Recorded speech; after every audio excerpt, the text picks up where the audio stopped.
Family time, quality time spend ചെയ്യാൻ കിട്ടുന്ന ദിവസമാണ് വീക്കെൻഡ്. ആ വീക്കെൻഡിന്റെ ഒരു ഞായറാഴ്ച ദിവസത്തിന്റെ നല്ല പകുതി നിങ്ങൾ സഭയ്ക്ക് വേണ്ടി കർത്താവിനോടുള്ള സ്നേഹത്തെ പ്രതി കൊടുക്കുകയാണ്. അപ്പോൾ നിങ്ങൾ ഈ ശുശ്രൂഷ വലുതാണ് കേട്ടോ. ആരെക്കാളും പുറകിലല്ല നിങ്ങൾ. വലിയ ശുശ്രൂഷയാണ് നിങ്ങൾ സഭയിൽ ചെയ്യുന്നത്. ഒരു വൈദികന് ഒരു ഇടവകയിൽ ചെയ്യേണ്ടതിനെ ജനത്തിലേക്ക് എക്സ്റ്റെൻഡ് ചെയ്യുന്ന മിനിസ്ട്രിയാണ് നിങ്ങൾ ചെയ്യുന്നത്. നിങ്ങൾ അൾത്താരയെ ക്ലാസ് മുറിയിലേക്ക് എത്തിക്കുക.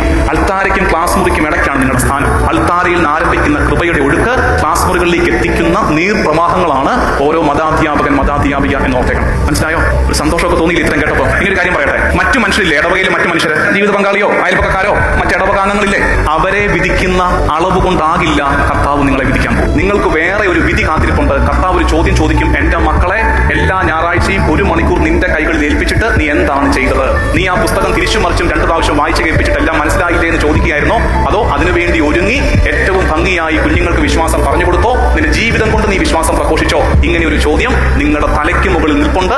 മറ്റൊരു വിധിയുടെ വാള് നിങ്ങളുടെ മേലുണ്ട് എന്ന് ഓർത്തേക്കണം. അപ്പൊ കുറച്ചുപേര് ചിന്തിക്കും, ഞാൻ നിർത്തിയച്ചു, എനിക്ക് വയ്യ, ആ വാളിന്റെ കീഴിൽ നിന്നോട്ട് ഈ പണി ചെയ്യാനെന്ന് വിചാരിച്ച് നിർബന്ധിച്ചുകൊണ്ട് ഈ പണി ചെയ്തതാണ്. നിങ്ങൾ പേടിക്കരുത്. നിങ്ങളെക്കാൾ വലിപ്പവും മൂർച്ചയുമുള്ള വാള് ഞങ്ങളുടെ തലയ്ക്ക് മുകളിൽ കിടപ്പുണ്ട്. ഞങ്ങൾക്കെതിരെ കേട്ടോ ബൈബിളിൽ ഏറ്റവും വലിയ വിധി കിടക്കുന്നത്. നിങ്ങൾ ശ്രദ്ധിച്ചിട്ടില്ല? ഞങ്ങളുടെ ആശ്വാസം, പുരോഹിതർക്കെതിരെ ഒരു വിധി കിടപ്പുണ്ട് ബൈബിളിൽ. ഇങ്ങനെയാണ് വാക്യം: പുരോഹിത, നിനക്കെതിരായിട്ടാണ് എന്റെ വിധി, നീ എന്റെ ജനത്തെ പഠിപ്പിച്ചില്ല. അതുകൊണ്ട് പ്രബോധനം നമ്മുടെ നിയോഗമാണ്. പഠിപ്പിക്കണം, അതിനുവേണ്ടി നമ്മൾ ഒരുങ്ങണം. ക്ലിയർ?